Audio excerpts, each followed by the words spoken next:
Good evening. It's 5:30, March 25th, and this is a special meeting of the Board of Finance. I'd like to call the meeting to order and ask all that are able to stand for the Pledge of Allegiance. I pledge allegiance to the flag of the United States of America and to the republic for which it stands, one nation, under God, indivisible, with liberty and justice for all.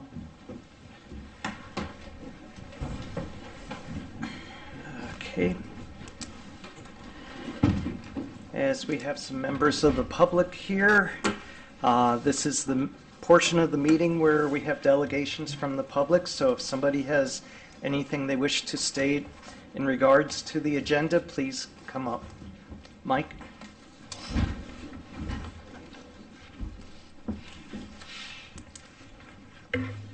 Evening, Mike Schultz, Lovers Lane, East Lyme. I wanted to stop by quickly tonight to address my support for the camera system that could possibly be implemented for traffic control.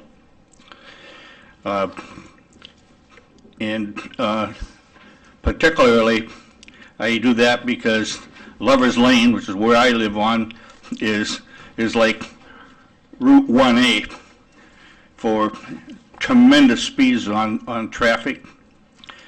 I had a Mercedes-Benz, a 640 horsepower engine in it that did smoke shows out in front of my house.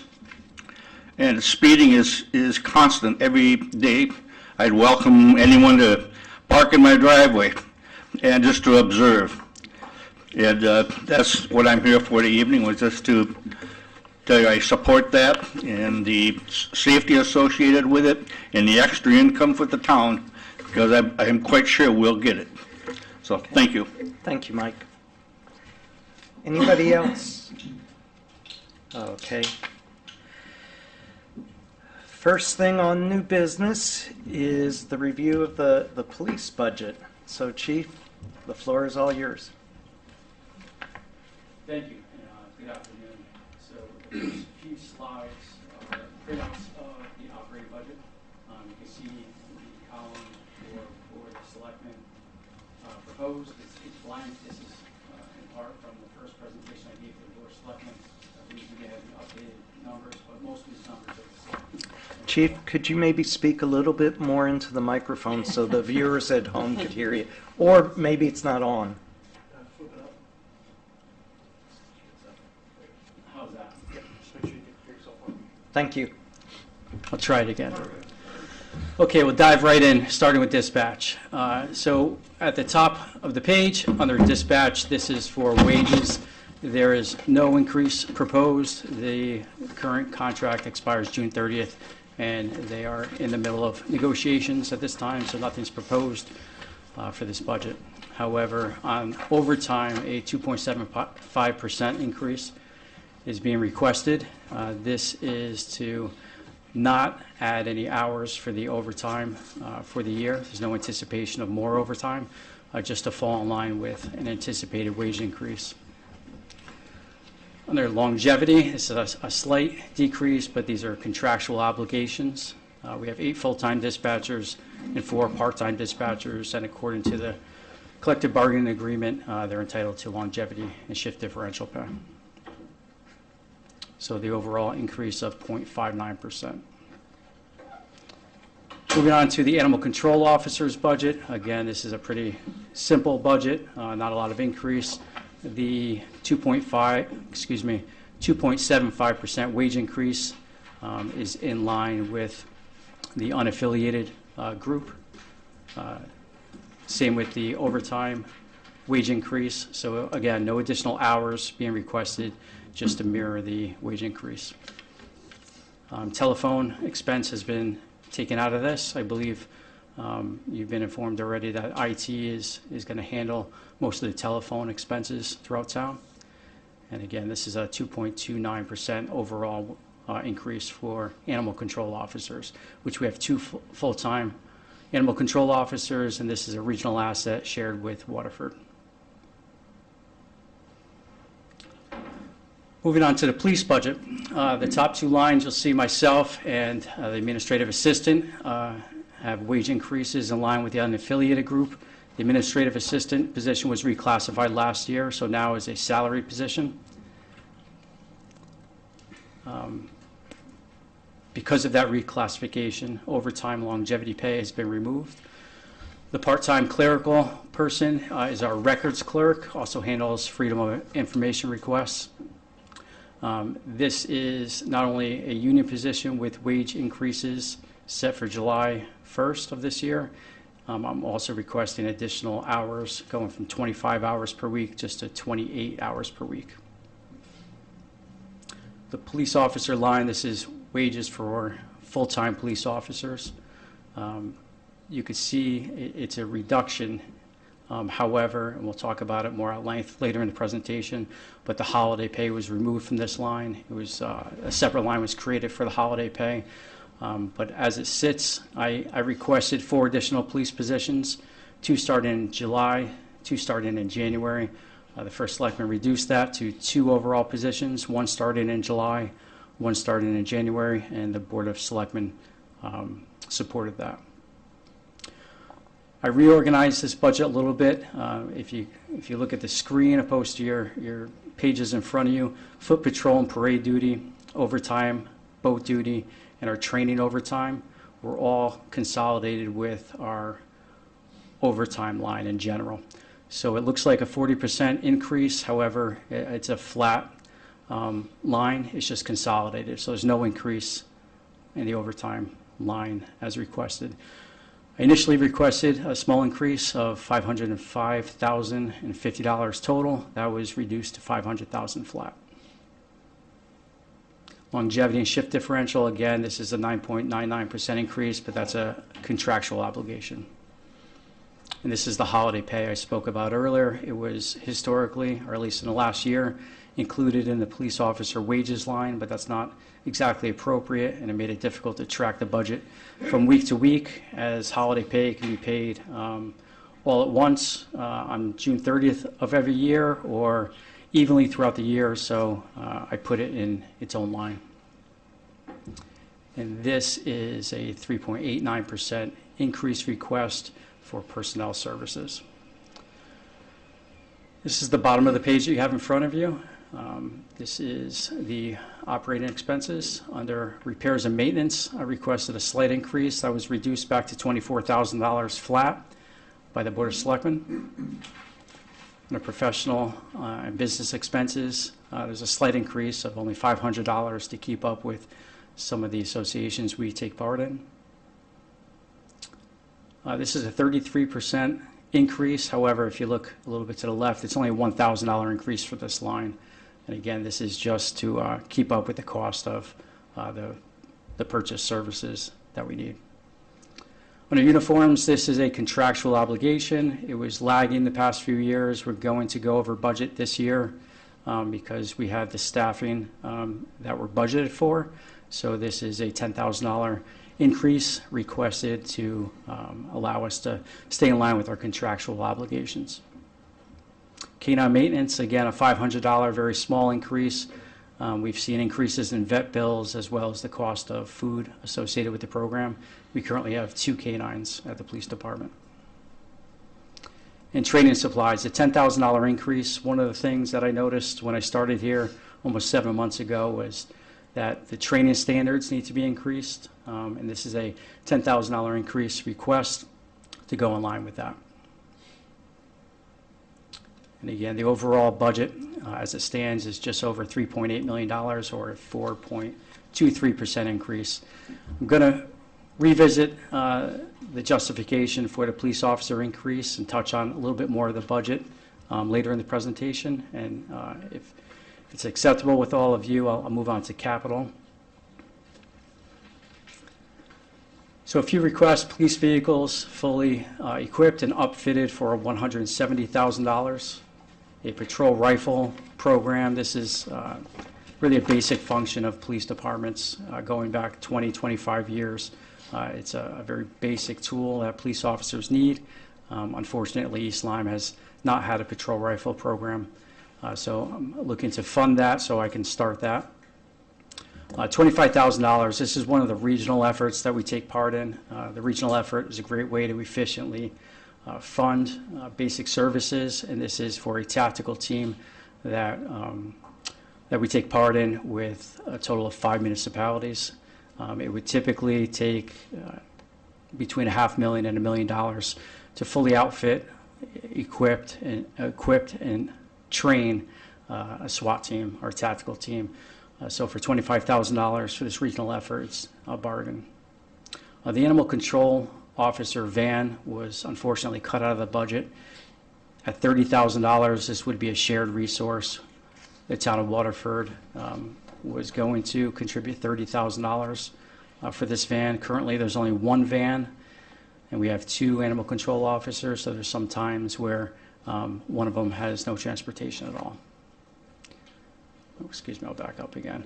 Ballistic vests, this is a necessity, $12,100 for the next cycle of purchased ballistic vests. We participate in a federal grant where 50% of that cost is reimbursed to the town after the purchase is made.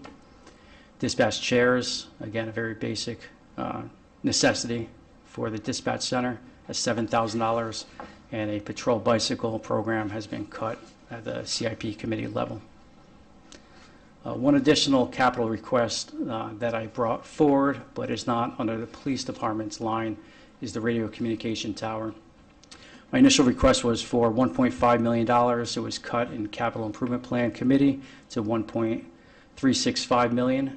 This is an asset and part of an overall project that affects police, fire, emergency management, paramedics, EMTs, the Board of Education, Public Works, the Senior Center, Water and Sewer, and Parks and Rec. It really, any department in town that needs communication, this affects. There are significant coverage problems, and I'll show you a coverage map in a few moments. So we need one site to be built, an overall location to be built, so that we can access the state's core system, leverage the power of the state of Connecticut's communication system, as well as Waterford's communication system that will have bleed over coverage. Down the road, not the upcoming fiscal year, but down the road, there will be some other needs. Portables and mobiles. In 2021, the police department purchased $440,000 worth of equipment. It was deemed to be a failed project at the time and not compatible with the state system. That theory has been reversed, so we're currently using those radios at this time. So the police department does not need portables and mobiles. We have access to the state system right now. Some departments will choose on their own. I don't make decisions for other department heads, but they will have to choose on their own. If this site is funded and the project goes forward, they will decide whether they come forward and make a request for their own portables and mobile radios so they can talk in the system. And there's a need for some equipment in the dispatch center, new consoles that will allow them to have access to the state's core system. And we were awarded recently a $300,000 grant to move forward with that project. So these are the coverage maps. On the left of the screen is the current radio coverage. Excuse me, that light blue that you see is where police and fire, EMTs and paramedics currently have communication abilities inside residences and on the road. So everything in the dark blue, those officers are trying to talk to the dispatch center, where dispatchers are trying to talk to the police and fire, and neither one can hear each other. So if an officer is calling for help, nobody can hear it. If dispatch is trying to get an emergency message out to the field, the officers, firefighters, and EMTs can't hear it at all. The image on the right is with the addition of the one location, the one communication tower site, with Waterford's new system bleeding over into East Lyme. So you can see on the left, less than half the town is covered properly. On the right, about 90% to 95% of coverage is realized. So it's a really cost-effective way to dramatically increase the coverage that we have in town, not just for the police department, but really for everyone who uses communication strategies and systems in the town of East Lyme. So again, the need is for one site location. On the right, what's included in this project is a 100-foot tall monopole that will be built and constructed in town. All of the site work and construction, the permitting, all of the antennas, the microwave dishes, the cabling, and all of the hardware. The software and the programming is a very expensive, very important part of this project. And next to the monopole, fully enclosed and secure bunker to house all the computers and electronics, a generator with full backup battery capabilities for power outages and the time between the power outage and the generator kicking on so that the software and computers don't have to reboot. The location that we're looking at right now, there's a need to bring in power to that location over about a half-mile stretch. So the cost of this one location is $2.8 million. I was just notified of that figure at 2 o'clock today. However, the funding schedule, you can see on the left, the first phase is the only phase that would have to be paid in the upcoming fiscal year, and that's 48% upon deliverables, and 48% of the 2.8 is the $1.344 million, which is just under the $1.365 million that currently exists in that request, which gives us just a little bit of contingency there. Before I move on and go back to the police officers, does anybody have any questions on this project at this time? Not me. Anybody else? So I am new to the finance board, so could you just take us back to how this tower was designed? Did you have competitive bids for construction?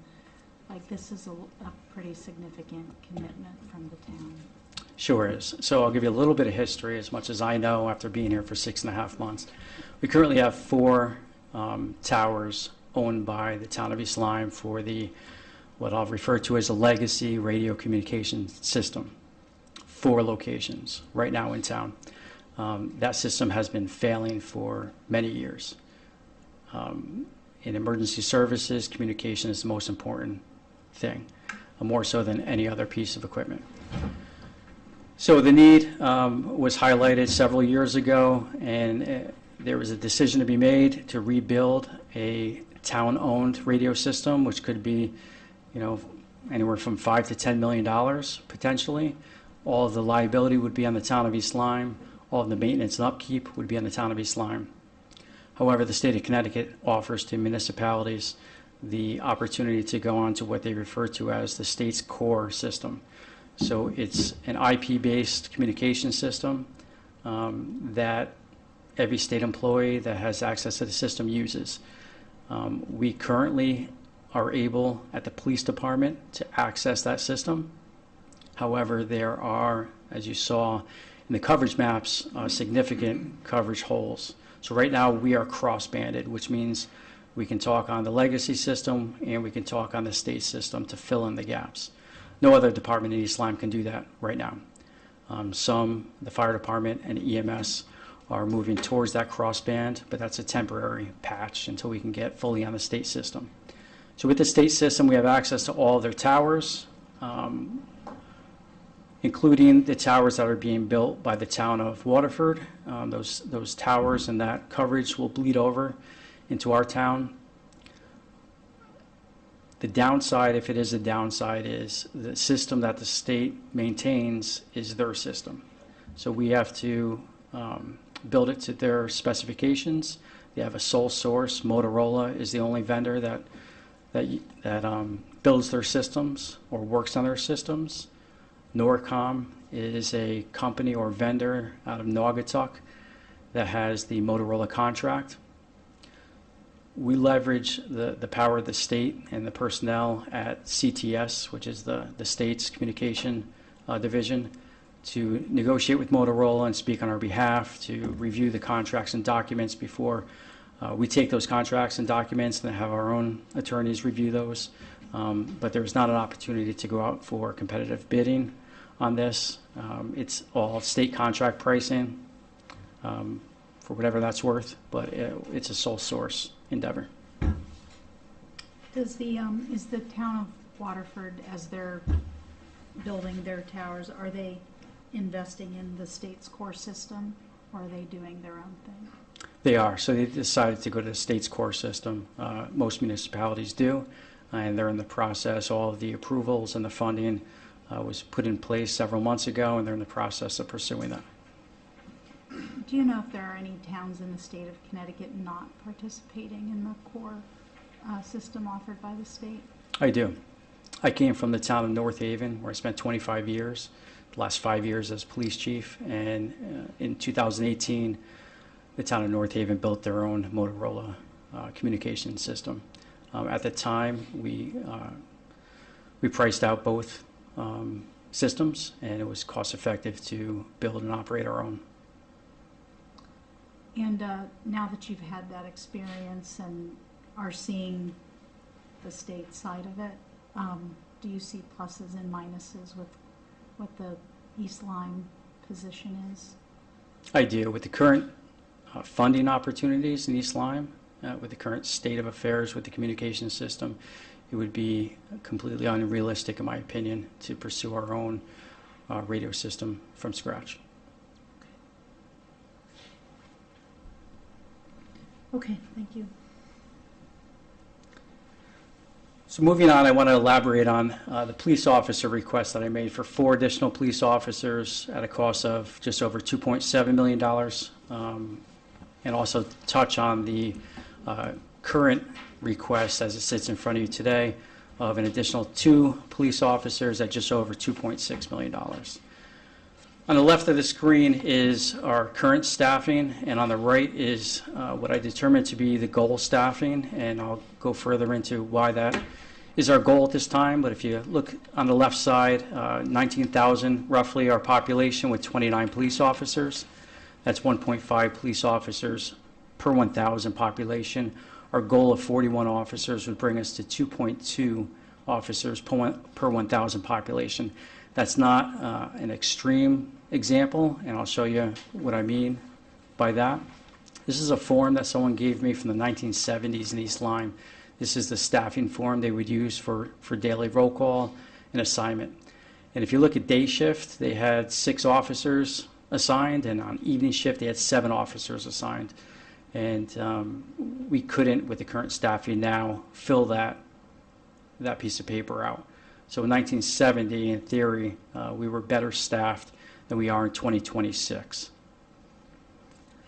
So what I've heard from the community over the last few months is, whenever concerns come up, whether they're speeding concerns, crime, or anything, they point to Exit 74 and the construction project. And they say, anytime you drive by there, there's 2 to 4 police cars sitting there. The officers are in the cars. They're not really doing anything. Why can't you use those officers to respond to calls for service? Or patrol our neighborhoods or spend time in our business districts. And I want to make it clear to the Board of Finance that those officers have nothing to do with staffing at all.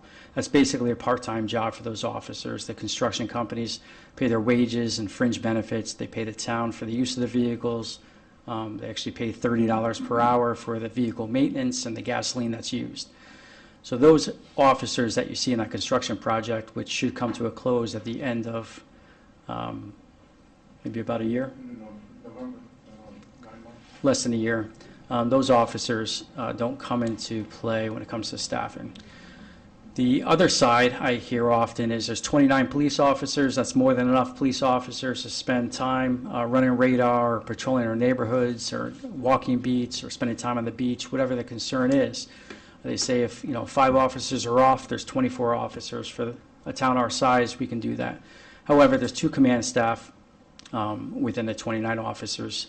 Currently only 2 detectives and 7 supervisors. So out of the 18 patrol officers, when we are fully staffed without military deployments or injuries or people training, we only have 18 patrol officers spread over 3 shifts, so 6 on days, 6 on midnights, 6 on evenings. And they work a 5-day schedule with 3 days being off. So 5 days working, 3 days off. So any given time, there's only 3 patrol officers working in this entire town. And again, that's if those officers are not training or out for other reasons, vacation time, personal time, sick time, etc. In 2020, the Police Accountability Bill added a lot of administrative issues and concerns and obligations to all municipalities throughout the state. There's 28 chapters in this one bill that was signed into law, and just about every single chapter has added to the administrative or training obligations for police departments. So that removes police officers from the road. If you remember back that 1970s staffing level, if we had 29 officers, just officers to work on the street, that'd be fine. But these are all the officers and the reasons why the officers are pulled off of the street. The reason why we need command staff, administrators, detectives, supervisors, in part, is because of the 28 chapters, as you see here. The last chapter noted on the bottom of this page is accreditation. We're currently post-accredited. Again, those are the chapters. In each chapter for accreditation, there's a number of subdivisions and standards. Each standard has rules and regulations, policies. There's different obligations, not only for the officers to take care of with extra reporting, extra training, but the supervision and their reporting and their training and their analysis. And then the command staff doing their reporting and analysis and so on and so forth. So between the Police Accountability Bill and accreditation, we have become a much more administrative heavy police force. And this isn't germane to the town of East Lyme, this is across the state of Connecticut. So again, same staffing model. If we had 29 officers in 1970, we could fill that list and fulfill all of our obligations and expectations from taxpayers. However, in 2026, we only have 18 officers available to do that, in part because of the reasons I just showed you. So this is the current table of organization. Myself, my administrative assistant, we have 2 lieutenants. One oversees administration with 1 part-time person in our records division, 8 full-time dispatchers, and 4 part-time dispatchers. We have 1 lieutenant who oversees operations, which includes the animal control officers. In patrol, there's 6 sergeants who are supervisors and 18 patrol officers. Under investigations, there's 1 sergeant and 2 detectives. The goal staffing allows us to fill out the table of organization, as you see here, with 1 more non-union person to assist with oversight, accountability, management, internal investigations, and so on. An administrative lieutenant would add a school resource officer, or maybe 2 school resource officers under command.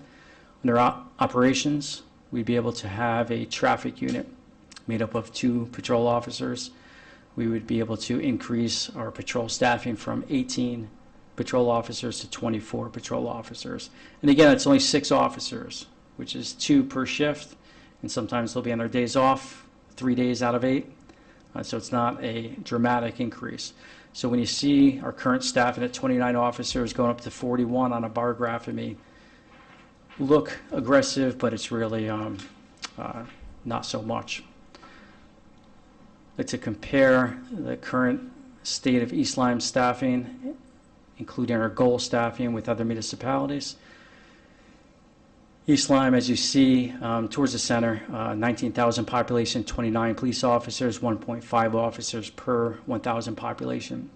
This is compared to other shoreline towns between Branford and the Rhode Island state line, minus New London and Groton for population reasons, and Old Lyme and Westbrook because they do not have a police department.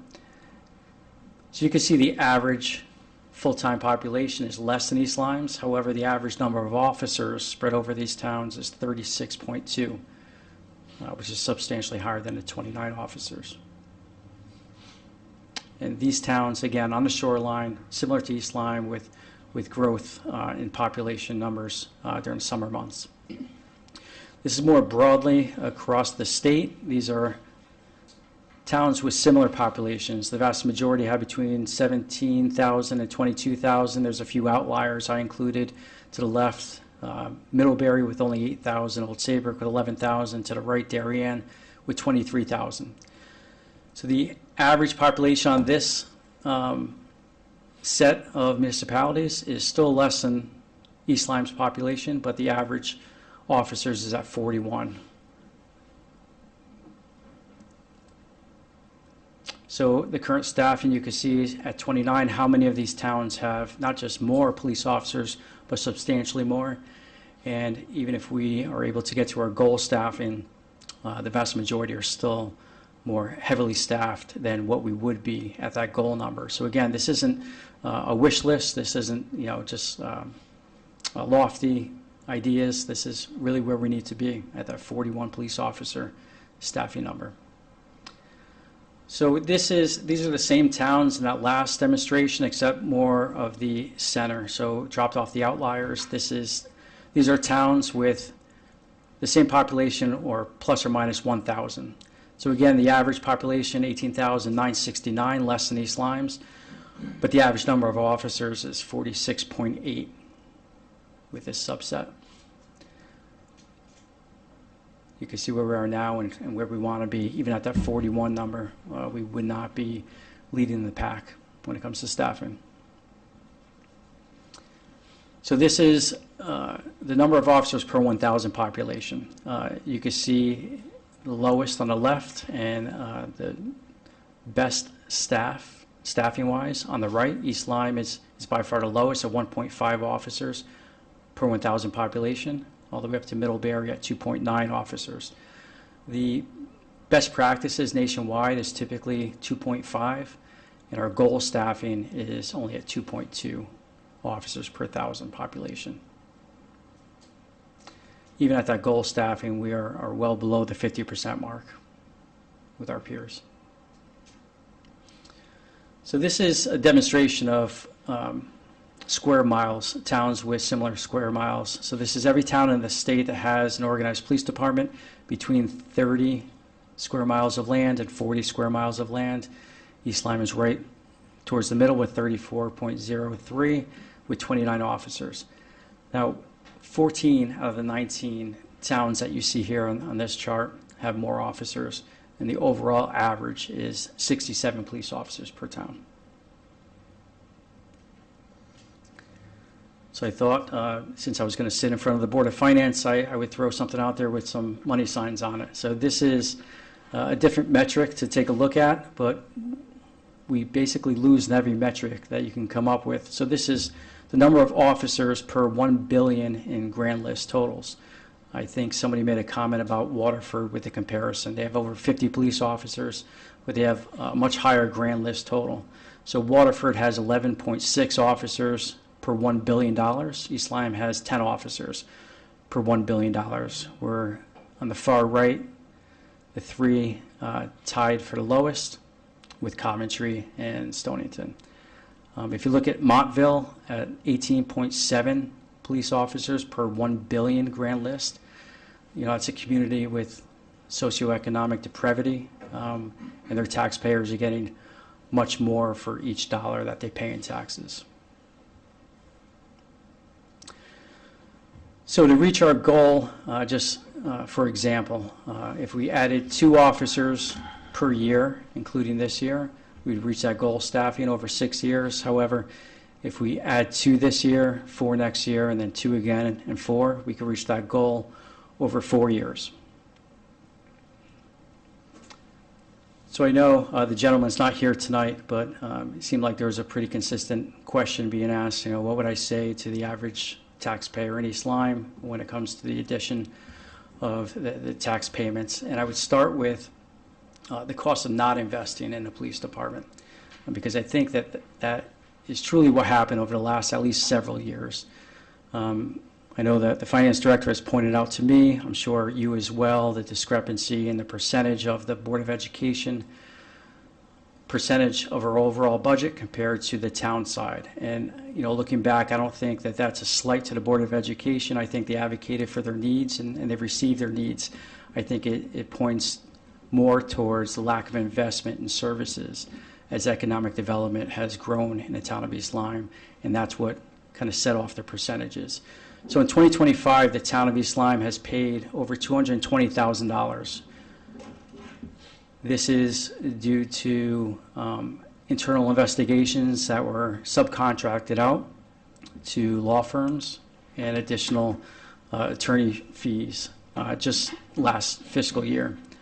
And there will be additional costs to town attorneys to defend the police department and the town There will be additional costs associated with the decertification process that is upcoming for police officers who retired or resigned while under investigation.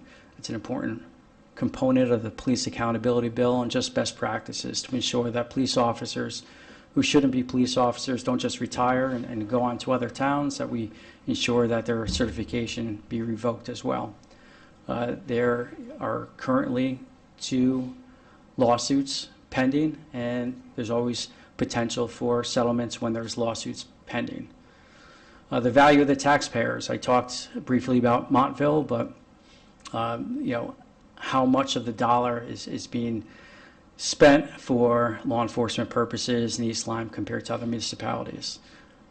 This affects the longer wait times, the lack of a police presence in people's neighborhoods that I hear so often they want.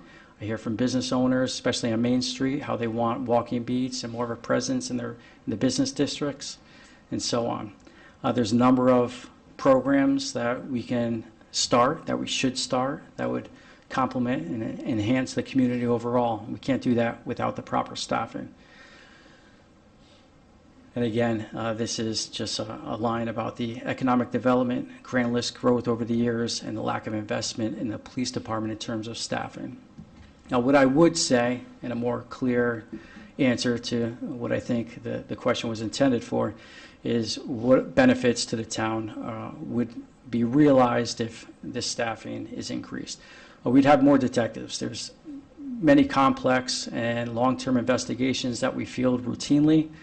With the additional staffing, we can have more detectives. They will be trained and more of them to handle complex investigations with the necessary expertise. Those investigations will lead to a resolution more promptly. We will have police officers available in the schools as school resource officers, SROs. Hopefully we can have 1 next school year. I know the Board of Education would like 2. I would like to see 2 as well. And there will be an increase in oversight and management, leading to less liability for the town, aligning us with best practices. And we would also be able to add a traffic unit. One of the biggest complaints, not only in East Lyme but across the state, is speeding, passing standing school buses, stop sign, red lights, other traffic-related quality of life complaints, and a traffic unit would be staffed if given the proper funding. So again, going back to that initial slide, I requested just over 2.7 for 4 additional police officers. But the request as it sits in front of you today is just over $2.6 million for an additional 1.5 funded positions. I'd love to pause here and take any questions anybody may have. Oh, okay. We'll do the same as we did Monday night. If we could start down with you, Lauren, if you don't mind. Absolutely. I think it's a very thorough presentation, so thank you. I guess my question, speaking to the slide you just showed regarding, so is your opinion that hiring more officers would reduce liability in the sense that we'd have increased management opportunities? I'd just be interested to hear more about that. Sure, yes. So the short answer is yes. The longer answer is still yes. With the addition of a second position outside of the union, what's commonly referred to as an assistant chief or deputy chief. In this case, it would probably be referred to as a captain, but it would be an administrative position outside of the union that would assist in things like internal affairs investigations, accountability reviews, more oversight. That would help dramatically with the administrative side of the liability limitations. Also, with the addition of detectives, the traffic units, there's also benefits to reducing liability there. Currently, we have 2 detectives assigned to manage complex investigations, long-term investigations. Some of the litigation that we are, without saying too much, we will be involved with in the near future stem from long-term complex investigations. So there's a lot of work that needs to be done, a lot of change that needs to take place. I was hired in September. One of my mandates was to facilitate that change, but I certainly need funding to be able to accomplish our goals.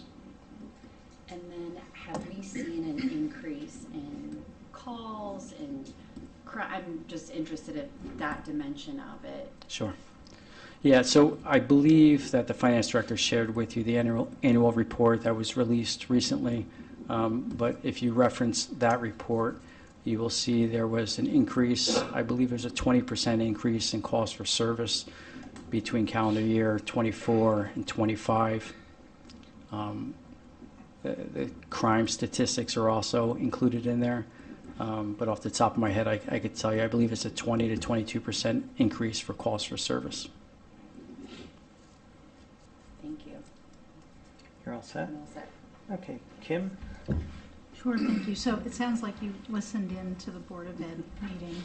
Being an astute leader, you would look at that.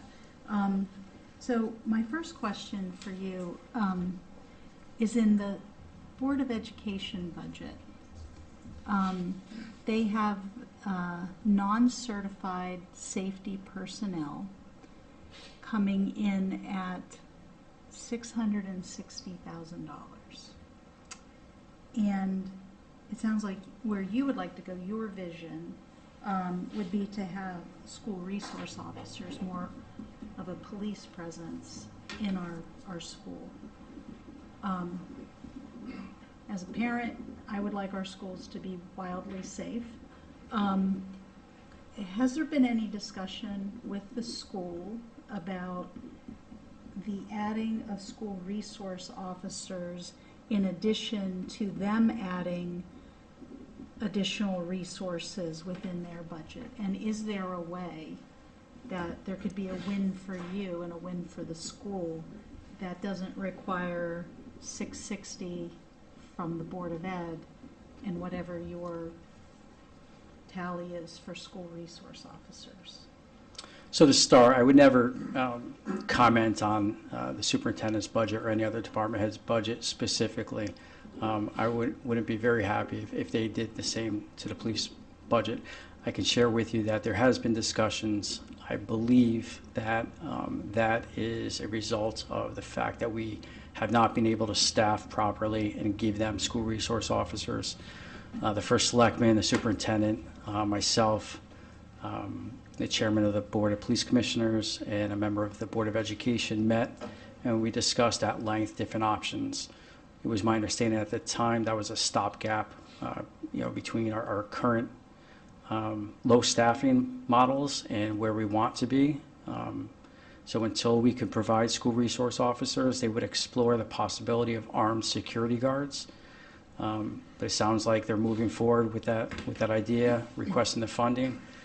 My personal belief is having school resource officers in the school is a better model than having armed security guards. In North Haven, we had 7 school resource officers, and North Haven's not a high crime municipality, but we had 2 in the high school and 1 in every elementary school, as well as 1 in the middle school. One of the advantages of having SROs in the school opposed to armed security guards, even if they're ex-military or former police, is the ongoing training.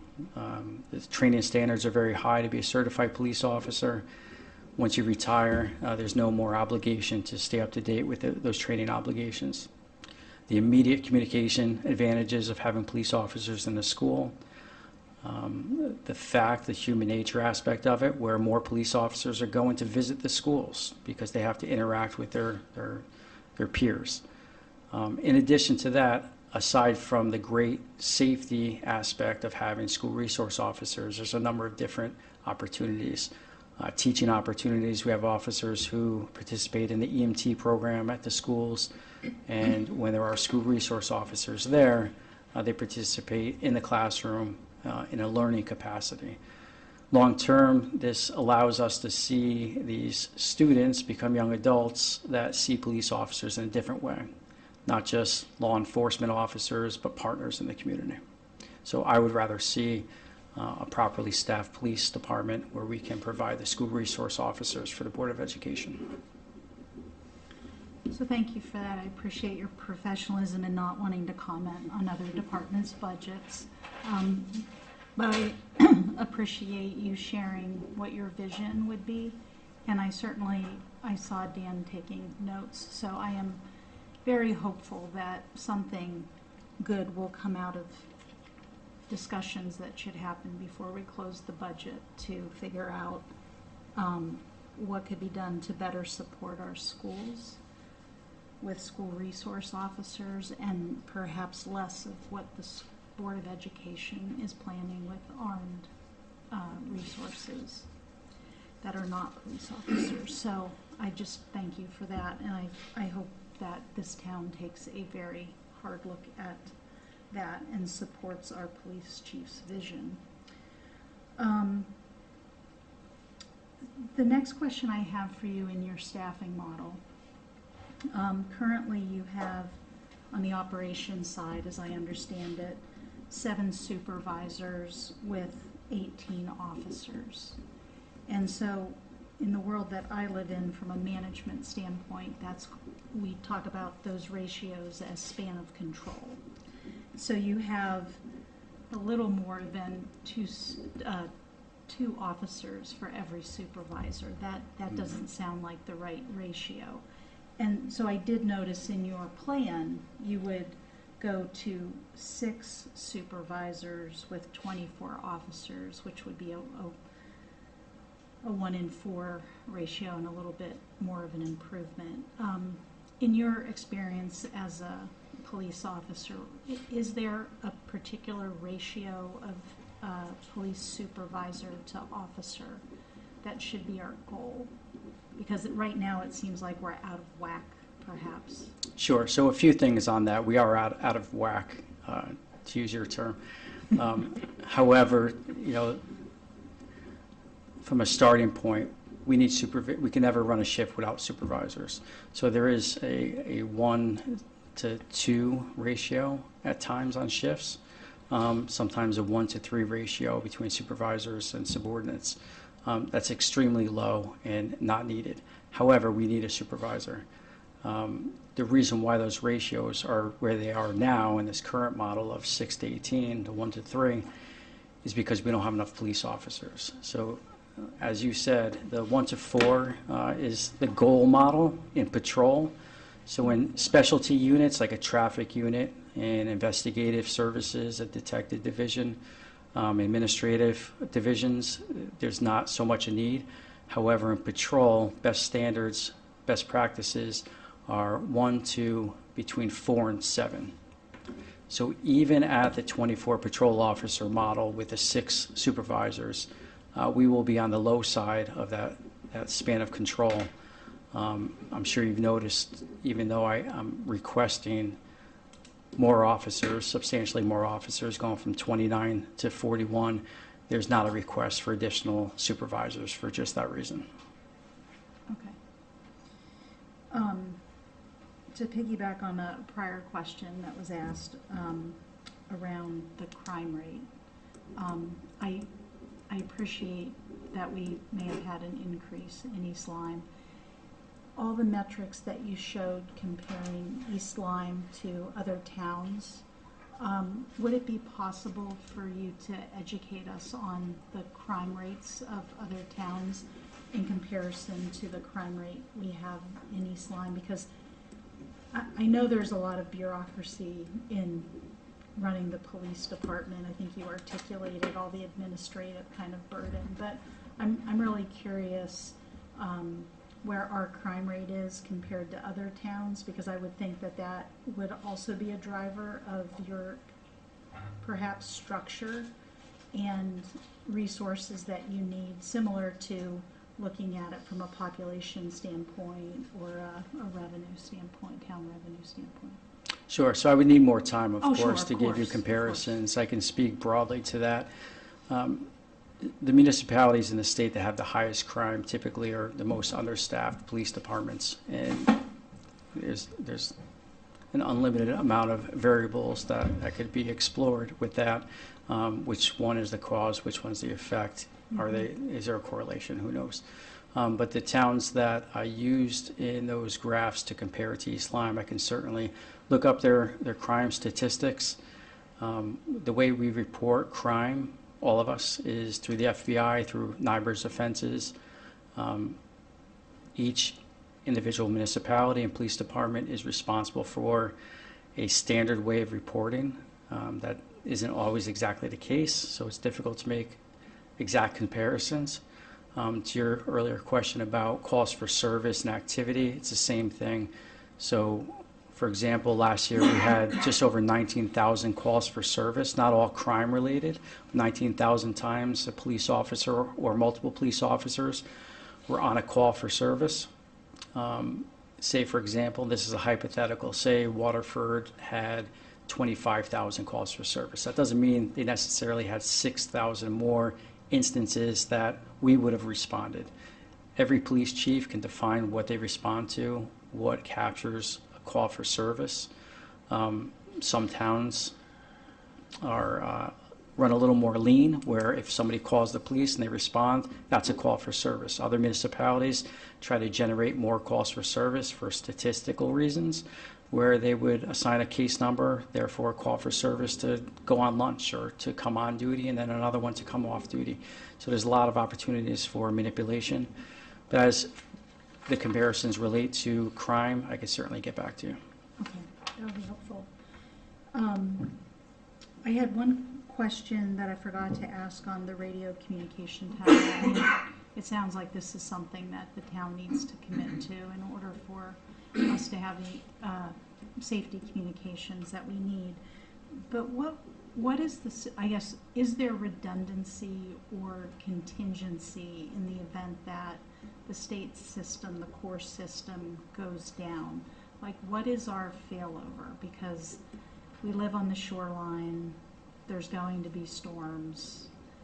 What is our backup to the state's core system? So a few things. I don't want to jinx the state, but they are the experts in the state when it comes to communications, and their systems have redundancies on top of redundancies on top of redundancies. It's the most robust system in the entire state compared to other municipally owned communication systems. So the fail-safes and the backups are within that core system itself. That's opposed to the legacy system that we have now. If we have a power outage, if we have one piece of equipment fail, then we don't have redundancy. We don't have any backups at all. However, with that said, there would be no reason to abandon the legacy system.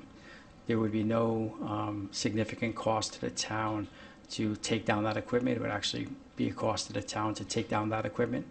So I would envision that for a long time, we would maintain that legacy system to have, for example, if Parks and Rec is here today, if just hypothetically they decided we're fine with the communications, we don't want to ask for money for new portable radios, we're fine, they can live on that system and don't have to come over to the state core system. Okay. All right, and then my last thing is more of a comment, not a question, but regarding the chief's capital plan. I do think we need to be consistent with our capital threshold department to department. So if we use the Board of Ed's $25,000 capital limit or capital definition, then the vests and the chairs that the chief needs would be moved to operations. So I think we just need as a town to figure out what our capital thresholds are and then apply them consistently. And if we did that and 25 is the magic number, then the chief would be able to put the vest and the chairs that he needs in his operating budget. That could be my fault this year. I always Oh, no. was under the No, impression no, that. that's not you. No, not Okay, you. I'll leave it You're there. good. Nah. Okay, I think I'm done. Thank you, Mr. Chairman. Okay, Sandra? I just have a question for clarification regarding the towers for communication. I believe there was a tower that had to be replaced or was going to be replaced in the area of 95 in Costco. So that is not a communications Oh, okay. tower as it relates to public safety. Oh, okay. That's a commercial-only Verizon Wireless, AT&T cell phone type tower. Okay. All right. Thank you. Anything else? Oh, okay. First of all, I want to extend my appreciation to you for getting those radios, mobile and portable, up online. I was part of the ARPA subcommittee that granted the funds for getting those, and was very surprised to see that they were sitting in a storage for the years that they were. And so I am very thankful that you've got those going, and along with the tower will help increase our coverage and communications in town. I also appreciate your style of presentation, the kind of progression in the slides so you can see where you're addressing and what you're talking about. Because at least from this standpoint, sometimes it's really hard to see, but having the additional lines are very helpful. I do have a few questions. I noticed that your overtime line had compiled quite a few things together, and your narrative kind of explained that, but back of the envelope calculations, I came up about $50,000 short of the $500,000 for the various things that went in, like the part-time police was incorporated in that, the foot patrol, the training, the boat. Last year's overtime was about $360,000, and now we're talking about $500,000. The thing that's besides the $50,000 that I can't account for, maybe my math is totally wrong, but I have a concern about lumping the training into that, particularly when you have the training.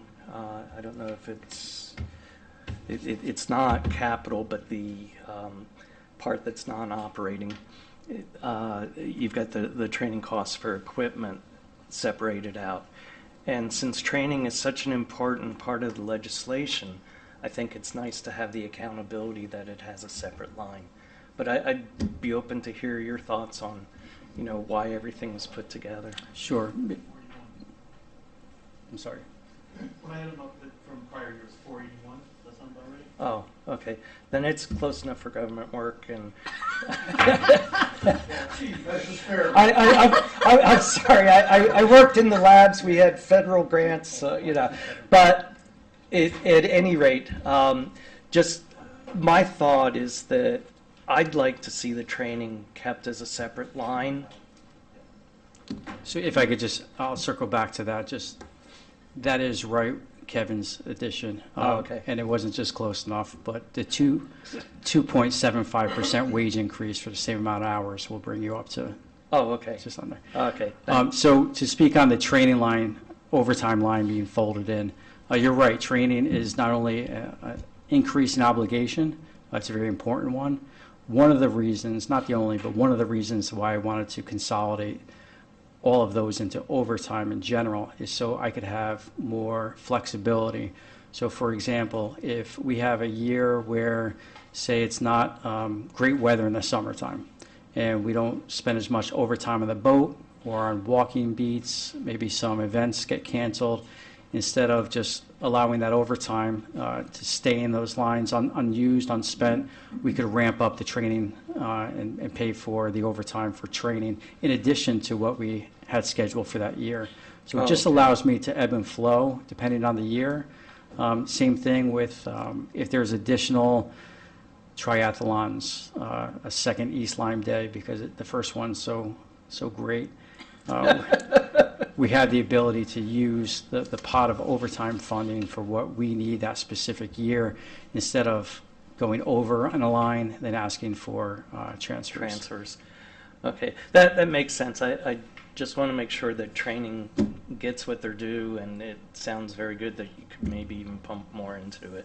And one more, just in addition to that, internally, we'll still track everything separate. So Right. at any time, the Board of Finance will be able to see how much money is actually being spent on training or on the boat overtime or on, say, walking beats, for example.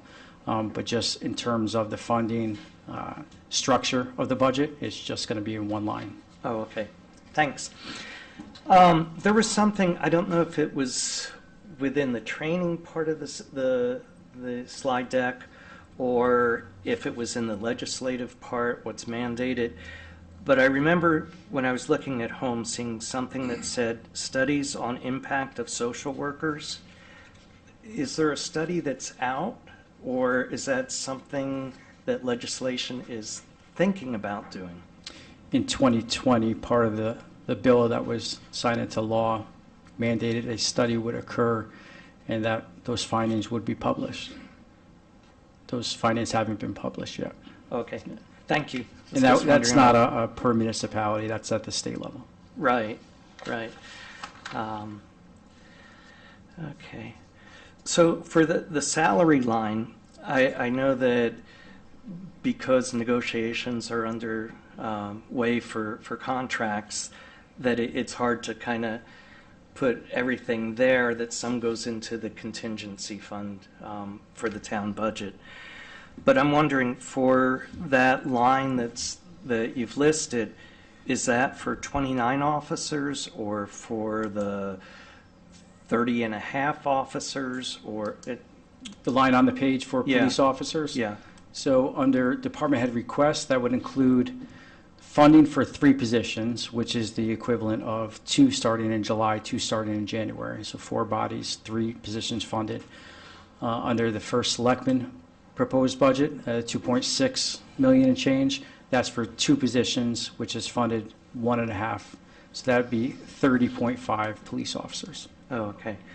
And just for the public's information, I've asked this in the past and I've gotten answers, but for people that are listening in, for the cost of a police officer beyond the base salary, when you start throwing in health insurance and the equipment, the gun, the uniform, etc., about what's the cost of adding an additional police officer?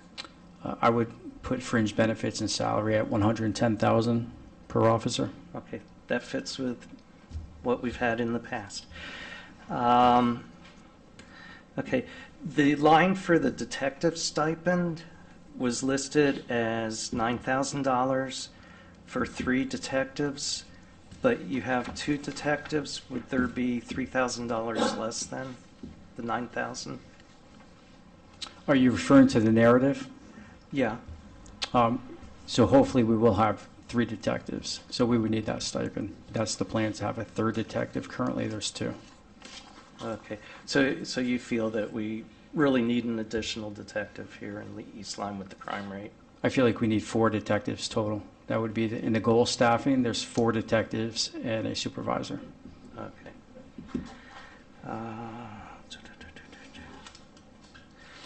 And I'm glad Kim asked the questions about the SROs, because I had the same dilemma in my mind, and I appreciate your thoughts on that. Let's see. Just a couple more questions. With the installation of the road cameras, speed cameras, as some will call them, or traffic cameras, is that cost listed anywhere in any budget, what the cost of the installation of those cameras would be? So there's no charge to install the cameras. The program, can I speak to the contract? Yes, please. I want to step out of line. The program itself is structured so that the town of East Lyme pays $995 per camera per month. However, it's cost neutral. The first $1,000 in fines, which would occur in the first 6 minutes probably, would come back to the town. So there would never be a charge from the vendor to the town. The vendor takes care of all of the permits, the installation of the signs, the calibration, the installation of the cameras, actually sending out the tickets themselves, the collection of the funds, and every month they send the town a check as revenue. Perfect. Thank you very much. Again, with the road cameras, do you feel like that may decrease the urgency of your traffic division, that it may help alleviate some of the problems? I don't believe so, for a number of reasons. With the installation of speed cameras, police officers aren't going to stop stopping cars. The locations for the speed cameras have to be approved by the Department of Transportation after a series of public hearings and votes to support the need for the cameras in those locations. We will likely start with one location and expand that depending on revenue and staffing slowly to maybe 8 locations. However, there's always going to be more locations in the town of East Lyme and the 34 square miles of land that need police attention when it comes to traffic offenses. So the speed cameras aren't going to be able to take care of all the traffic needs. Okay. And what are your thoughts about traffic calming strategies? How much time do you have? Just a brief comment, and do you think that a minimal investment would go a long way in town? Of course, yes. And a true traffic calming strategy is multifaceted. There's enforcement, including the speed camera enforcement, the police enforcement, the police education and deterring aspect of traffic calming, the engineering, the road surfaces, the road paintings, the signage, brush management. I mean, we can go on and on. But I certainly think that an investment is always needed when it comes to traffic calming and traffic management. One of the biggest advantages or perks to the speed camera program is there are 4 categories that the state allows the funding and the revenue to be spent by the municipalities, and 2 of the categories would satisfy traffic calming in terms of infrastructure. Excellent. Thank you very much. Okay. This will be my last question. I know that our budget's pretty tight this year, and I understand about the need for keeping vehicles up not beyond their serviceable time. But I'm wondering, since the construction project on 95 is going through November, and I know the officers are off duty and that their payments are from the contractor, so that's not anything to the town. But I'm wondering, if things get really, really tight, could vehicles that are beyond their serviceable limit be utilized at those locations, since they seem pretty static night and day? That's a good question. They currently are. So in our last purchase round, we had 2 new patrol vehicles, marked police cars, purchased. The 2 vehicles that those were planned to replace and either sold or given to another department that doesn't respond to emergencies like the police do. Instead of doing that, we retained those vehicles, and we've been using that for the construction sites to limit the number of hours that they idle for, as well as the mileage. Oh, okay. Excellent. Thank you very much. Anybody have any other questions? Okay. Really appreciate your presentation and your time. Thank you. Thank you. Could I address the board just to make a comment? Yeah. If you're permitted? I don't want to overstep my role here. But as far as, discussing the radios, I think it was probably the second day in the job, and Chief was in my office. We had a meeting, and he said, I think I can make those radios work, the $440,000 that we spent. And he already had in his mind how he was going to take advantage of that asset that we had. And the other comment I would make, we're talking about the Motorola system. And if you go on Pluto or one of those TV channels and look at the 50s TV shows and the 60s TV shows that are cop shows, they all have Motorola radios in them. And there's a reason for that. Dragnet has them? Yeah, they all did. Because they're the de facto standard for police work. They got into that industry early on, and they're the best, and we have to move in the direction of the best equipment. And that's what Motorola is, and the Motorola system. So that's my sales pitch. That's it. Thank you.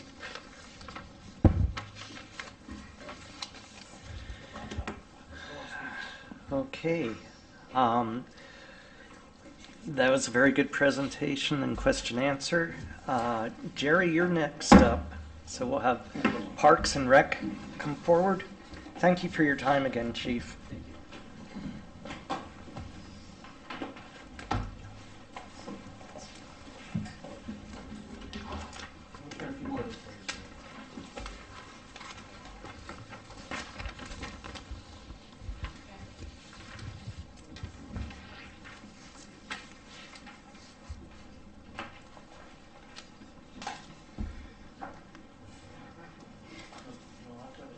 No, I'll trust you.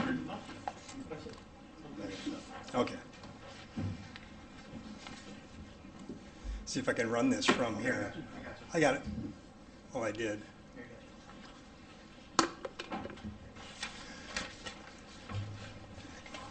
Good evening. I'm Jerry Locke. I'm the Parks and Rec Director.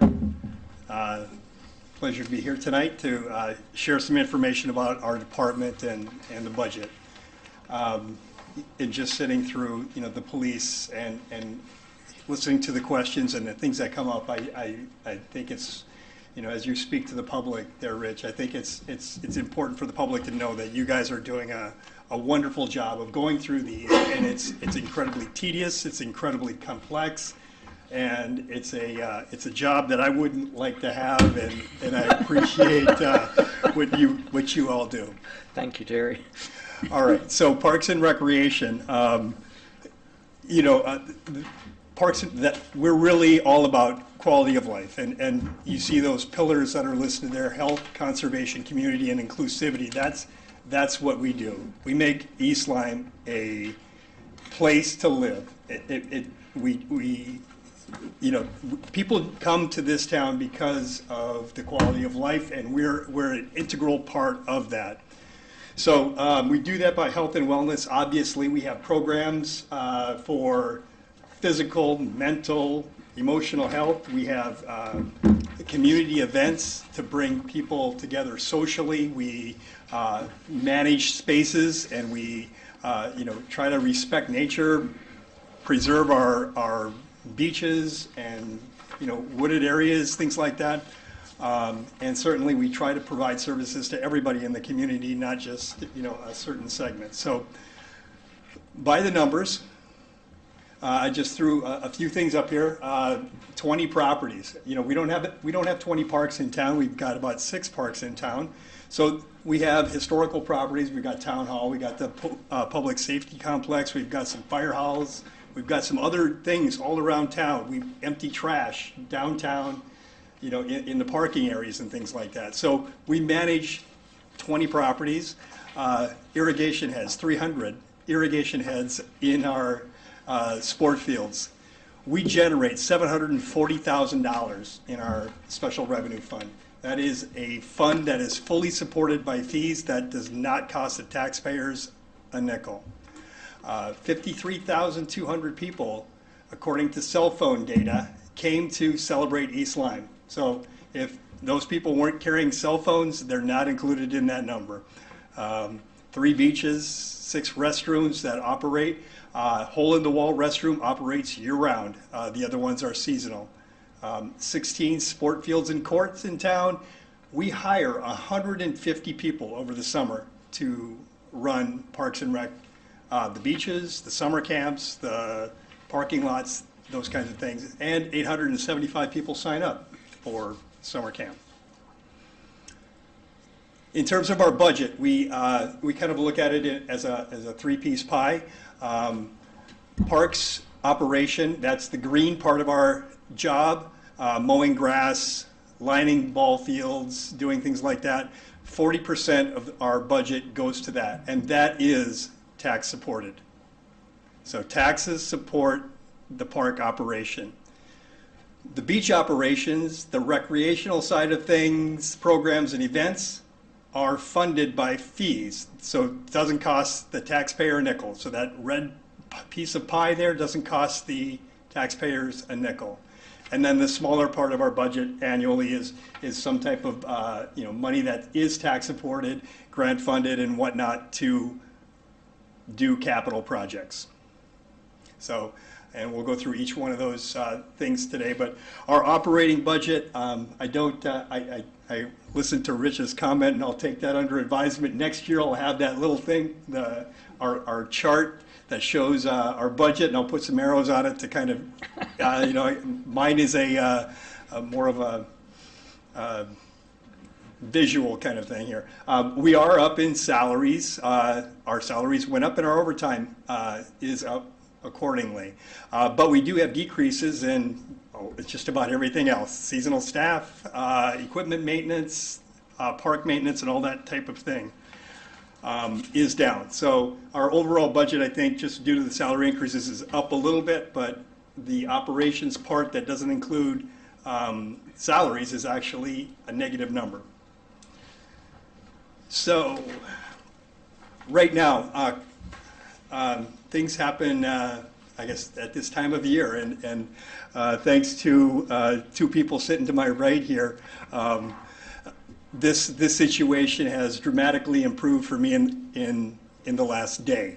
But right now, as of today, our parks operation, that green part, that green piece of pie, the supported fund activity in our budget is 60% of full-time staffing right now. We have 5 parks positions. We only have 3 people working.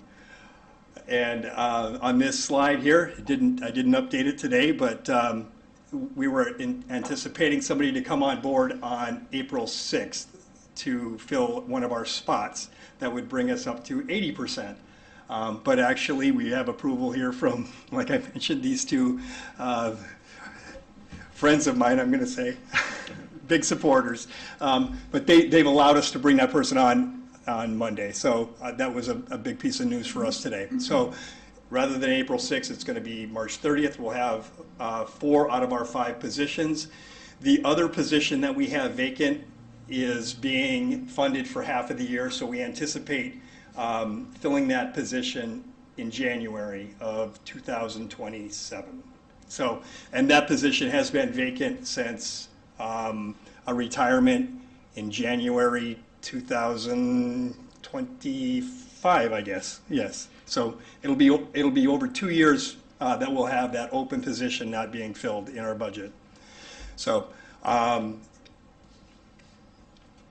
moving on, capital projects. The ones in bold are still in the capital request according to the Board of Selectmen. So, but I do want to mention these projects because they were all requests.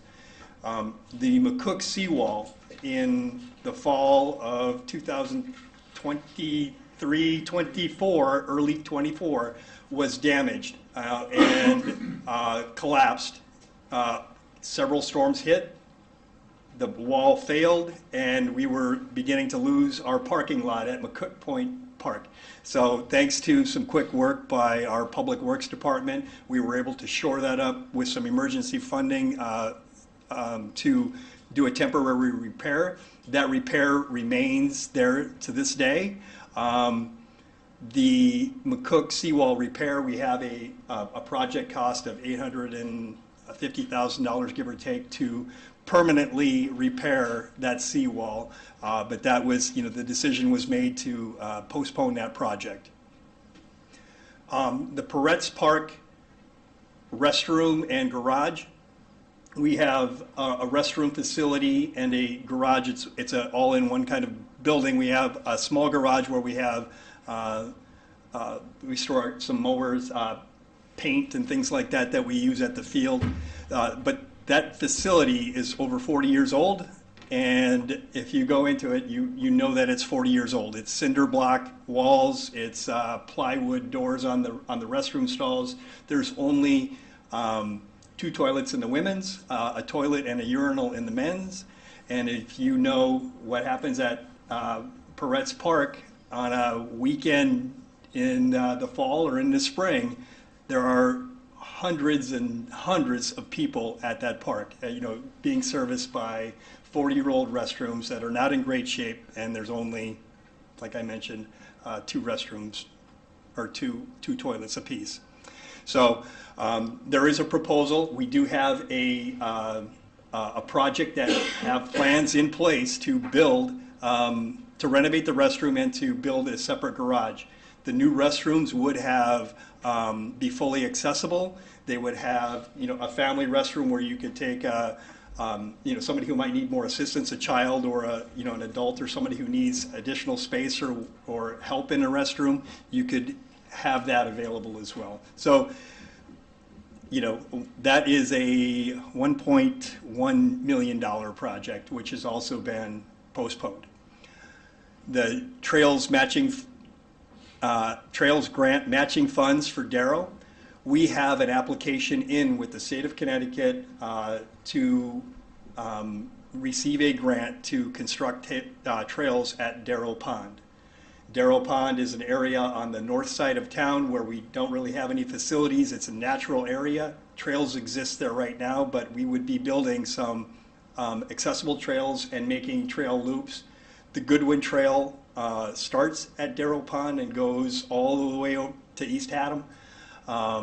So the Trails grant would provide 80% of the funding to construct that. So the state pays 80, we would pay 20%. Our 20% has been removed from the budget as well. We are progressing, we're still applying for the grant. Hopefully the funds come in, and if we get those funds, it may be something that we come back, later on in the year or in the next budget cycle and ask for those matching funds so we can actually, take advantage of 80% of funding from the state to do this project. The Parks Improvement Program, that is kind of a project that we propose annually that takes care of a number of small repairs that are necessary in the parks. And some of the things that we've completed in the past include irrigation well reconditioning at Peretz Park so we can continue to irrigate the fields. We've refinished the bandshell at McCook Point Park. We've painted the flagpole at McCook Point Park. Done parking lot striping and crack sealing at Bridebrook Park to extend the life of the parking lot. Added new shower towers for the beach to replace the old ones that weren't working. New nets at the parks, things like that we do annually. We have a long list of dozens of projects that we would do if funding were available. Every year we get $50,000 or $75,000 to do all of these smaller type projects, lump them together, and to do keep our parks safe and well maintained. And I think in the budget process, the request was for 75, and I think it's been approved for 50. Smith Harris Field irrigation. Most people, in town, if I say Smith Harris Park, everybody probably looks at me like, "What are you talking about?" It's the East Lyme Middle School. So is it a middle school? Is it a park? There are properties that we kind of co-manage and co-take care of with the Board of Education, but Smith Harris Field irrigation refers to the soccer field and the youth football field that are between Lily D. Haynes and the middle school. So even though it's kind of a school property, Parks and Rec maintains those. Those two fields are not irrigated. They're used by the schools during the day for PE classes and recess and whatnot, and after school for those youth sport for school teams. And then after the school teams use them, they're used for youth sports. So you can see that those are very highly used facilities, but they're not irrigated. And as anybody knows, when you have a whole bunch of kids on grass, and if there's no rain, it turns into a dust bowl with a couple of weeds in it, and it's not a safe playing facility. Last year, in fact, the middle school teams were being bused to Bridebrook Park to play their games instead of having them right there at the school, right next to the building. So there is a project that's hopefully going to bring irrigation to that park to make it so we can grow grass and keep it green and keep it a safe playing surface for all of those user groups I mentioned. Smith Harris bleacher replacement, the same park. The bleachers that are at the youth football field right now are the old bleachers, I think, from the high school that were replaced, 20 years ago. So these were 20-year-old. They They were replaced 20 years ago and brought over to be used kind of secondhand. So they're, I don't know, 30, 40 years old. They are in dire need of replacement. We requested $150,000 to replace all of the bleachers at the park, and the CIP committee decided they wanted to phase this project. So $50,000 this year, $50,000 next year, $50,000 the year after, to kind of get there eventually, and to put it on a system rather than taking care of it all at once. And Smith Harris Field renovation, that refers to a renovation of a ball field. There are 4 Little League ball fields behind the school there as well. And the plan would be to renovate each of those fields, like renovate one this time, one next year, the one the year following. But this renovation was also postponed. So, no fields are being renovated at the Smith Harris Park in the current budget. In terms of vehicles, we don't have any new vehicles that we're requesting. Again, the ones that are in bold were approved by the CIP committee. These are replacement pieces of equipment. A self-propelled blower is kind of a machine that our parks crew would use to blow leaves or sand or whatever to, help that process go efficiently at the end of the year. We live in a heavily wooded town. There are lots of leaves around, and trying to get them off ball fields, get them off of sidewalks, get them, up against fences and things like that, make town hall look nice.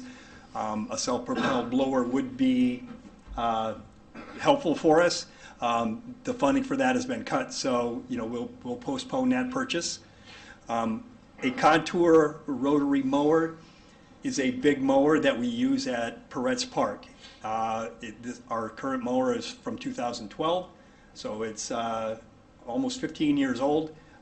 If that mower goes down, we have no reasonable means of mowing Bridebrook Park, all those fields. So this is an essential piece of equipment that I would, I just don't know what we would do without. I mean, there just isn't, we wouldn't be able to perform our duty to keep those fields maintained without this piece of equipment. So since we depend on it so heavily, the one that we have, we would sell at auction. The funds from it would help go to offset, the purchase of the new one. But, every year that we go and we don't replace that mower, we're taking a chance that if it goes down, Bridebrook Park is offline. A beach groomer. The beach groomer that we have, we acquired in 2005, and it was a refurbished model in 2005. So again, I don't have the exact manufacture date, but that is, 25, 30 years old. That our beach groomer that we use on the beach to pick up the seaweed, the litter, the shells, or the whatevers to make the beaches places that people are comfortable and safe using. So that beach groomer is due to be replaced, and I think I should know the numbers of these things. I look at this all the time. I think it's about $75,000, I believe, is the number on that. A utility vehicle is one of those almost golf cart looking vehicles with a little dump truck on the back. That's something that we use inside the parks, special events, concerts, things like that. Our parks security staff use them to move around the parks during the summer, haul trash, move equipment for special events, those kinds of things. We'll just keep our existing vehicle and, cross our fingers and hope it makes another year. So again, these things that the blower and the utility vehicle that are not being funded this year are going to be in the request for next year. So if we don't get them this year, the answer for us is to, request them next year and hope for a better budget situation. So with that, our 10-year projection, and of course, with all of these things that I've just discussed that we're kind of punting on and postponing, that creates a backlog. There is our 10-year plan in your budget books. I think you probably have that details all of these different projects. We've developed that plan over the last several years, and we're implementing the vehicle replacement. We've kind of planned out our capital projects, And, those that aren't funded get shifted back, but the other ones, but they're being put on top of other projects that are already kind of in those programmed for those years. So I will mention the McCook Playscape replacement, and you'll notice also under Bridebrook, there's also a Playscape replacement listed there. The Parks and Rec Commission has empowered a playground replacement committee, so that committee has begun meeting. They are working on selecting equipment and features that the equipment that we're going to replace that's no longer, at the end of its useful life at McCook and Peretz Park to be replaced, and what do we want to put in there. Right now they don't have their plan, they're just beginning their work, but my goal for that committee is to have a request in next year's budget for what we want to replace and what the cost would be for those locations for playground replacement. And certainly at Peretz Park, you notice in addition to the building that we're postponing, additional upgraded lighting would be fabulous. I think we all know about pickleball and things like that. Pickleball players would love lights on that. The softball field, the baseball field, and other fields are not lit. We have one lit soccer field and one lit softball field at Peretz Park. The rest of them don't have lights. And of course, Darrell Pond, in addition to those trail improvements, there is a master plan that was created, has additional features, and you can see them listed there, the disc golf, the playscape, the aquatic education center, and things like that out at Darrell Pond. The Darrell Pond master plan exists and could be implemented. It just needs funding. So, and that of course is subject to the resources of the town, like everything else. We'll continue replacing those vehicles. And multi-sport field construction. This is a project that's been on the books for Parks and Rec for, I'm sure, 15 years. The town has property on Roxbury Road that was purchased for recreational purposes many, many years ago. And the Parks and Rec Commission also has a subcommittee focusing on trying to move that project forward, deciding what types of fields we would want to construct there, how much it would cost, those types of things. So I think the playground replacement is probably something that happens next year. This multi-sport field construction committee probably has several years of work to do before it gets to a point where we're going to be looking for funding. The dog park, you may have seen things about the dog park. We've recently gone to zoning and stuff like that. Hopefully we can make that happen. And that is being proposed without town funding. We're hoping to get the funding for that, privately raise those funds.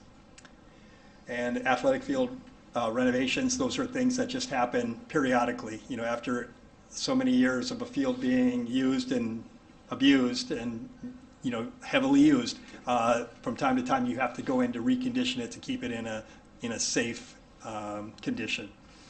So with that, I would be happy to answer any questions about it. I didn't really get into the numbers part of the budget, but again, in general terms, that our personnel budget is up a little bit due to salary increases and some overtime, and the operations side, the services and the materials we buy is less than it was in prior years. Thank you, Jerry. Lauren, do you mind going first again? Not at all. Okay, thank you. Most of my questions are related to capital Okay. projects, and I was Sure. on the committee, so I know we've exhausted a lot of conversations about these. I'm wondering the bleachers. So I visited. I was part of the group that visited. They're definitely need improvements. Mm-hmm. Have we looked at, are people using those? Yeah, when youth football is kind of a, every sport has kind of its quirks and unusual things. Youth football has only a certain number of games. Baseball tends to have, many, and the season kind of goes on, and, sometimes there's, a couple games during a week for some sports. Football has a limited number of games, like 4 or 5 games, home games, and if you're lucky to go to the playoffs, you might host another one or things like that. But, a lot of people attend football games. There are, football teams are large. You have 5 on a basketball team, you've got 11 on a soccer team, and you've got 25 on a football team. There are a lot of people that go to those sports. So, and that may be some of the calculus that went into it, is that, like, these aren't used continually throughout the year. Can people all just bring their lawn chairs and sit that works for some sports. I don't think it really works well for football. And, I think that's a part of the community aspect of the football game. They tend to be more heavily attended, I think, on a weekly basis. Yes. I'm only there for T-ball, and it requires a lot of parent Yes. participation. Indeed. Well, in youth sports, I would, take the opportunity to publicly thank all the volunteers in youth sports, in whatever sport that is, because they certainly do a community service, and our goal is to support them in any way we can. And then in regard to the vehicles, so the beach groomer, are they having issues? Have there been repairs that have been needed, or is it just we're worried because they're older? So I guess it's 2 different things. I would say on the rotary contour mower, we mowed all last year. The machine functioned, but it's 15 years old. And like I said, it's so critical that if it breaks, we don't have plan B. So we need to keep a fully functional machine operating all the time without fail. So that's kind of a risk that we can't afford to take. And our machine right now, it's still operated last year. There's still value. Somebody out there is going to be very happy to purchase that, and like I said, the town will get those funds, and it will offset the cost of the new one. And we will have the insurance that we have a new machine that's going to be operating for the next 15 years without fail.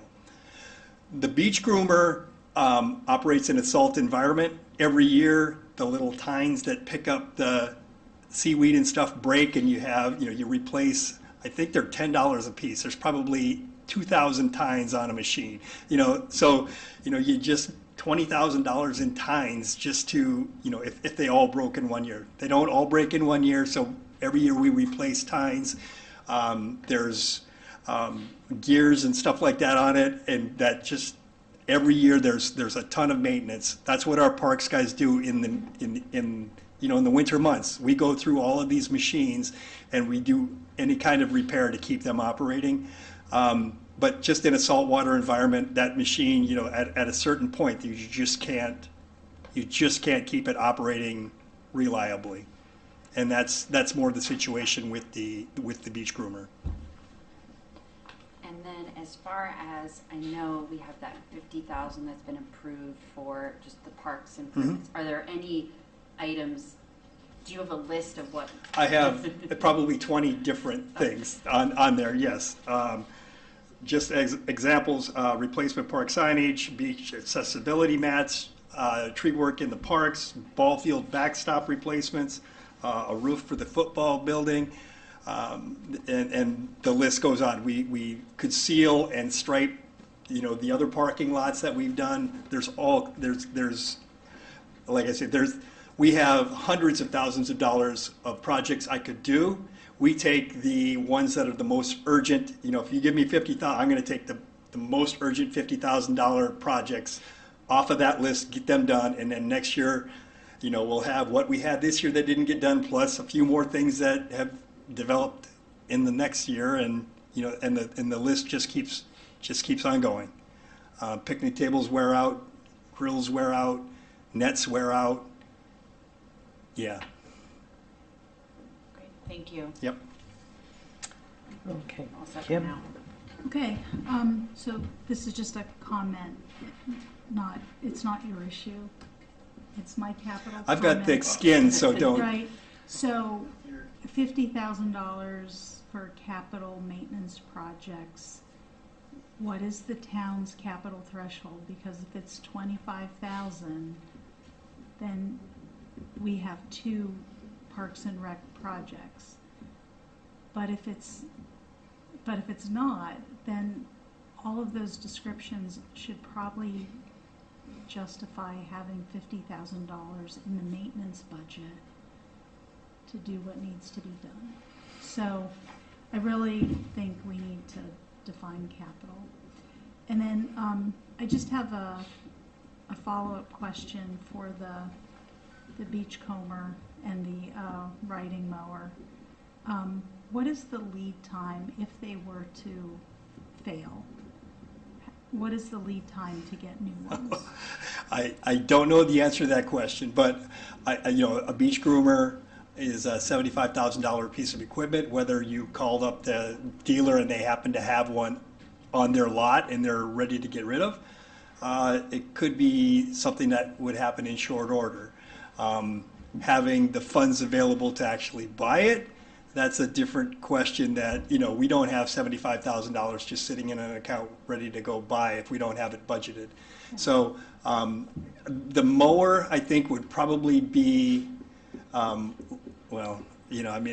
beach groomer, there's a particular company that makes beach groomers. The mower, much the same, but it's more like a $100,000 piece of equipment. And I think it's, whether somebody would just have one sitting around ready to go, I think is highly unlikely for that one in particular. But, it could be possible that the dealer would have that on their lot as well.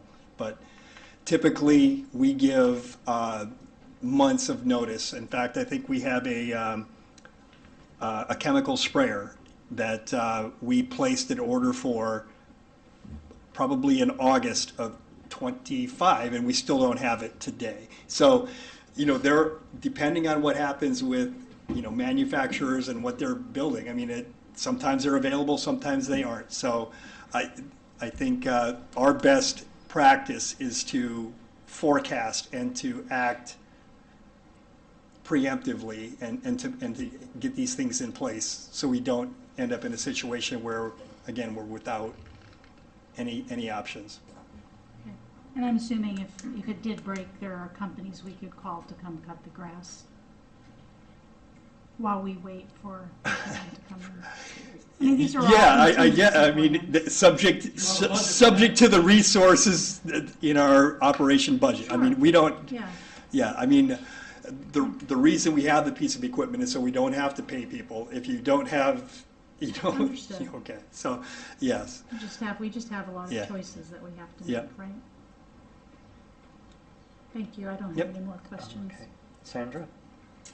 I just want to thank you for your presentation. As a new board member, I'm learning a lot about each department so that I can, with my fellow members, can make a good decision. Sure. So thank you. Okay. And I'd like to echo thanks to you, Jerry. For the playground replacements, would they include accessible playground equipment? I know at McCook's there are some swings where it is accessible, and I would imagine that any new playground equipment, you'd include that. So, just to explain that, I'm the staff member and I serve kind of the direction that the committee goes, and I'm trying hard to keep my own personal opinions out of that. But there are laws. ADA tells us when you have particular features, a certain number of those features have to be accessible. So if we have swings at a park, a certain number of those swings are going to have to be accessible. I think the group of people that are on that playground replacement committee and meeting them with everything from preschool teachers, occupational therapists, to engineers and social workers and other people. I mean, it's just a solid group of people. I think without me telling them what to pick, I think they're going to come up with a design for playgrounds that are going to serve the community and serve all members of the community. So accessibility, they're already talking about what's the surface material going to be so we can have people with strollers and walkers and things like that, be able to access. So I can't tell you what they're going to pick, but I feel confident that they're going to come up with the right answer and address those types of concerns. Okay, perfect. I'd also like to thank you for kind of keeping the ship going with being short staff and some unexpected losses of staff. Yeah, thank you. And the programs are widely used and the facilities widely used. So thank you. And that's it for me. Any other questions, comments? Okay. This would be the time where we would have the public comment, but we have no public here anymore. So we move to board comments. Anybody have any comments? Nothing No? additional. Oh, okay. I'd entertain a motion for adjournment. So moved. Okay, do I have a second? Second. Okay. Lauren seconded first. So, all in favor of adjourning? Aye. All against? All abstain? We are adjourned.